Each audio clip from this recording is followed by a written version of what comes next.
Sabe, eu fico pensando às vezes, por que as pessoas não fazem o que elas deveriam fazer? No livro de Christian Barbosa, o autor discute os principais motivos de procrastinação, preguiça e falta de energia do ser humano. Ele aborda também a habilidade que o indivíduo tem de enganar e convencer outras pessoas, inclusive ele mesmo, de que ele já é feliz e não precisa de mais nada. Não precisa mais se esforçar. Mas pensem comigo, qual o sonho de qualquer profissional? A ideia aqui não é nem apontar o dedo para ninguém, e sim fazer uma autorreflexão. Onde você está e aonde você quer chegar. Nós costumamos dizer que as pessoas, de uma maneira geral, elas podem assumir 4 perfis ao longo de toda a sua vida. O perfil número 1 é quando a pessoa possui um baixo equilíbrio e um alto resultado. O que significa isso? É aquela pessoa que trabalha muito, não tem tempo para fazer atividade física, uma caminhada, trabalha 14, 15 horas por dia e não tem tempo para nada que não seja o trabalho. Muitas vezes a pessoa não tem nem tempo para dormir. A maioria dos empreendedores, dos jovens recém-formados estão nessa fase. Essa pessoa até tem um resultado legal profissionalmente, tem um alto resultado, porém ela tem um baixo equilíbrio de vida. Não tem tempo para a família, para os filhos, para sair com os amigos, para ter um momento de lazer. São os chamados workaholic.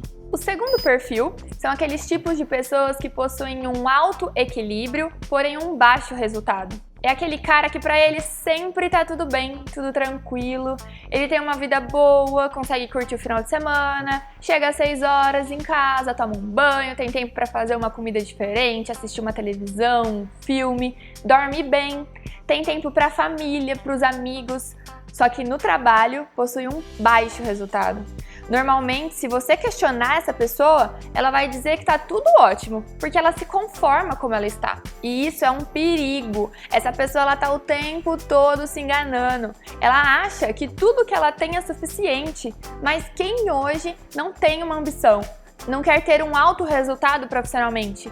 Quem não quer ganhar dinheiro para comprar alguma coisa, viajar, proporcionar alguma coisa para sua família? O terceiro perfil refere-se àquelas pessoas que têm um baixo equilíbrio e um baixo resultado. Ou seja, a pessoa trabalha pra caramba, não tem tempo para ler um livro, assistir um filme, a rotina é completamente tumultuada, cheia de afazeres e no trabalho a pessoa não tem resultado.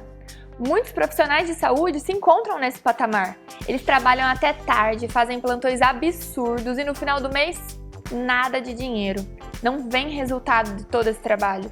E por último, o último perfil, e é a meta de todos os profissionais, é atingir o estágio de alto equilíbrio e alto resultado. É aquela pessoa que tem uma condição financeira boa, uma qualidade de vida boa e profissionalmente possuem excelentes resultados. Estão totalmente satisfeitos com a sua carreira, com o seu trabalho e com a estabilidade pessoal alcançada. Você pode e deve passar por todas essas fases. O importante é você saber identificar em qual estágio você está para que assim consiga dar o próximo passo.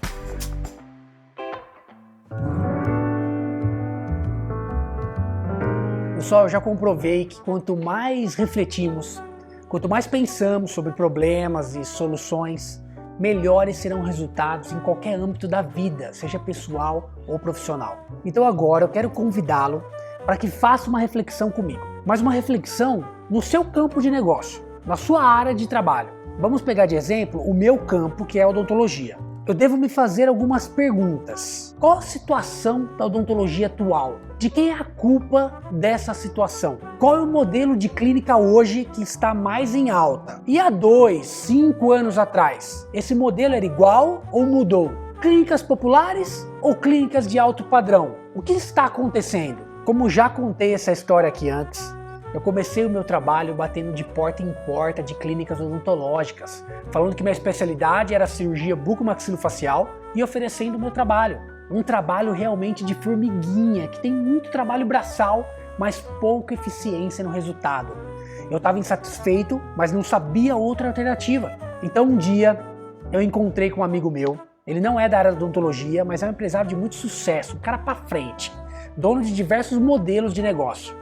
Por isso eu mostrei minha insatisfação para ele. E ele me disse, a maneira como você oferece seu trabalho não tem muito nexo. Você fica sentado, esperando o dentista ligar para te chamar se houver algum caso. E se ele não ligar? Ele me perguntou. Bom, se ele não ligar, eu não tenho caso para fazer, eu não tenho trabalho. Dessa maneira, ele me fez ver que eu não estava fazendo o meu marketing. Eu não estava empreendendo para mim. Eu tinha que contar com o marketing, com o empreendedorismo de uma outra pessoa para o meu trabalho. Meu amigo me fez uma pergunta que foi um soco no estômago, porque colocou a realidade de maneira que eu me negava a ver. A pergunta foi: então você é praticamente um dentista motoboy? Você pega seus equipamentos, coloca numa mochila e vai atender? Isso me baqueou profundamente, porque era aquilo que eu era e que várias pessoas ainda são, um dentista motoboy. Comecei a pesquisar sobre isso e concluí que em toda profissão há o técnico, o artista, o administrador e o empreendedor. Todos nós, bem aqui dentro, somos os três. Só que nós, dentistas, aprendemos na formação da faculdade a sermos muito mais técnicos. A parte de administrar e empreender vem bem depois. O técnico é o trabalho braçal. Pensem na segunda revolução industrial, no Fordismo. Alguém lembra disso nas aulas de história? É um conceito baseado em linha de montagem, onde cada trabalhador tinha só uma função técnica, encaixar um eixo, por exemplo, e ficava fazendo aquilo repetidamente. Não tinha um pensamento crítico, nem um propósito maior por trás do que ele fazia. Ele encaixava o eixo e pronto. Quem ganhava? Quem quer ser além de técnico tem que planejar sair dessa posição. Por isso, peço a sua reflexão hoje. Se você está no curso aqui, é porque tem vontade de empreender, tem vontade de ir além. E se ainda não o faz, vai fazer. Empreender é planejar o seu próprio futuro sem depender de outros. É olhar lá na frente como que você vai estar. Qual é o modelo de negócio, qual é o modelo de equipe, de sociedade para que você esteja no caminho certo. Vou te dar agora uma dica, anote aí. Gaste muito tempo com o planejamento. Planeje os seus projetos. As minhas ideias conseguiram se concretizar muito depois que o Roy, que é a Thaís, entrou na nossa família. Porque o difícil é executar as ideias. Ideias não valem nada. O que vale são as capacidades de concretizar as ideias. Mais uma vez, eu repito, os sonhos não têm asas. Quem tem asas somos nós para irmos atrás deles. Papel e caneta na mão agora que eu vou compartilhar com você os 3 maiores erros de planejamento estratégico. 1. Pensar que trabalhar mais é igual a crescer mais. 2. Acreditar que só eu faço algo bem. 3. Colocar a culpa na outra pessoa, na equipe. E na verdade, será sempre nós que contratamos errado. E anote agora 3 lições que eu aprendi cometendo esses erros. Número 1. Trabalhar mais não significa crescer mais. E eu confesso que ainda estou no caminho para isso. Número 2. Buscar o que falta. O que está faltando? O que está falho na minha organização? Qual é aquela tarefa que alguém faria muito melhor do que eu faço hoje? Número 3. Não ter liberdade é um sintoma. Responde aqui para mim agora. Nós perguntamos quantas horas você trabalha por semana. E eu quero que você anote no papel novamente. Você precisa organizar para ser livre e depois ser grande. Muita gente se questiona que não consegue parar de estar no operacional, porque o paciente, o cliente, quer ser atendido por você. Ele buscou você. Como que você delega para sua equipe? Primeiro, eu confio na minha equipe, nos profissionais. E deixar claro que se eu confio, é que me responsabilizo que eles farão um trabalho tão bom quanto eu ou até melhor do que eu. E claro que pacientes querem ser atendidos por você. E como você irá crescer? Como você irá conseguir fazer isso? A dor de cortar asas é um processo de reeducar. No livro O Mito do Empreendedor, Michael Gerber, que é mentor do Tim Ferriss, autor do livro Trabalhe 4 horas por semana, ele diz que a empresa deve ser um sistema independente do dono. Se cada vez seu cliente recebe um padrão de serviço, isso não é um sistema. Sistema é quando temos uma organização e treinamento que sempre o paciente receberá aquele padrão de qualidade. Se você tem um negócio que quando você está nele a entrega é boa e quando você sai a entrega não é boa, talvez você esteja precisando de um sistema. E qual que é o mito do empreendedor? O autor relata no livro que é o dono achar que ele precisa existir para a empresa estar operando, pelo fato dele ser um técnico. Dando um exemplo nosso, Porque eu era muito bom em tal procedimento, em tal técnica, em cirurgia, bucomaxilofacial, eu achava que só eu tinha que fazer aquilo. Mas entender que você seria só um técnico, um artista, fará você conseguir crescer. Agora nós queremos revelar para você 3 perfis: empreendedor, administrador, artista e técnico. Empreendedor, aquele que visualiza a oportunidade, a solução para um problema. Ele olha para frente, ele tem energia para mudar e olhar para o mercado. Ele é visionário, ele é sonhador. Número 2. Administrador. Aquele cara que planeja, zela pela ordem da casa, aquela pessoa que olha para o passado, entende os padrões e vai ajustando para que a gente consiga melhorar o futuro. O administrador limpa a sujeira que o empreendedor faz. Mas se não houvesse a sujeira, não havia nada para o administrador limpar. Sem o administrador, não haveria negócios. Sem o empreendedor, não haveria inovação. Número 3, artista.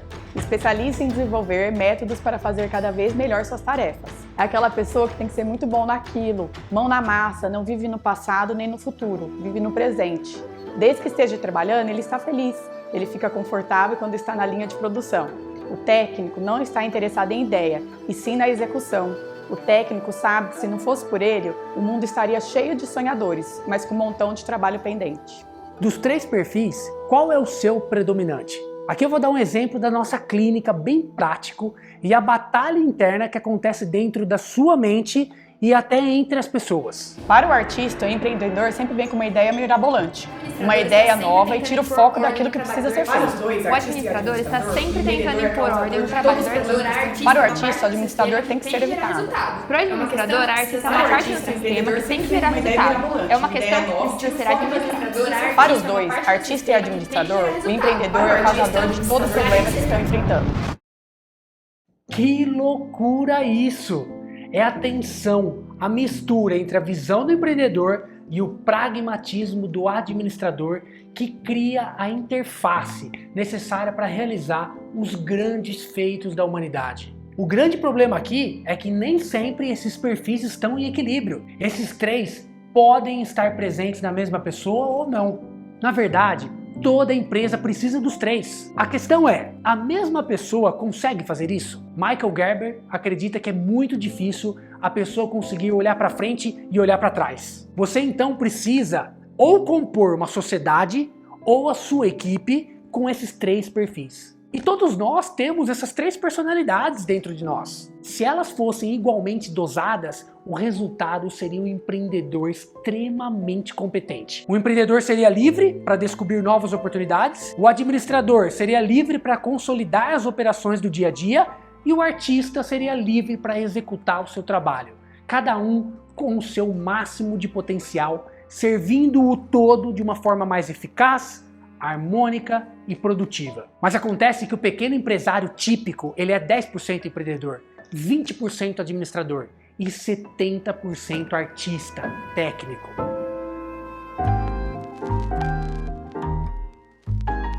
Quando a gente abre um negócio, o sonho é fazer o que ama, é viver daquilo. No caso da odontologia, o sonho é trabalhar no sorriso, fazer uma lente de contato, uma cirurgia bucomaxilofacial. No caso de um chefe de restaurante, por amar cozinhar, o sonho é preparar um prato delicioso. Para um cabeleireiro é fazer um corte diferente.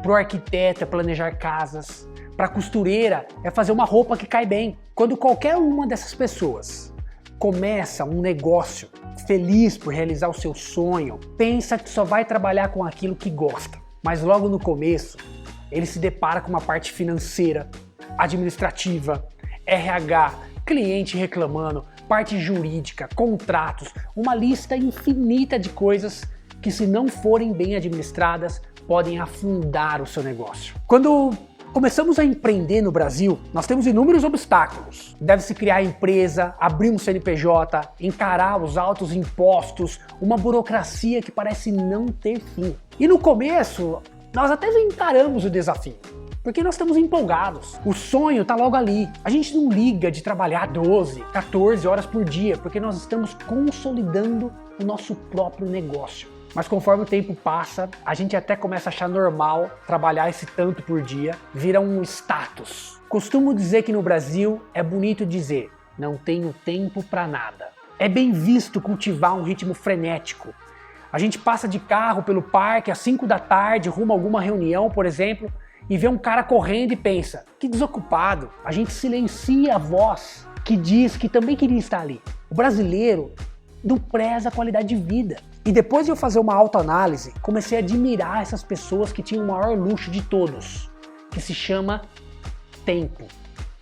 Essas 12, 14 horas de trabalho vão minando de maneira silenciosa a sua saúde, as suas relações de amizade, a sua relação com a família. E dia após dia, a gente não tem o mesmo rendimento. A gente não consegue entregar o mesmo nível de qualidade do que no começo. Daí, nós, os empreendedores, temos a brilhante ideia de contratar uma pessoa para fazer o que estávamos fazendo. A gente ensina, treina, sem perceber que só mudamos o nosso problema de lugar. Pois essa pessoa também vai cansar.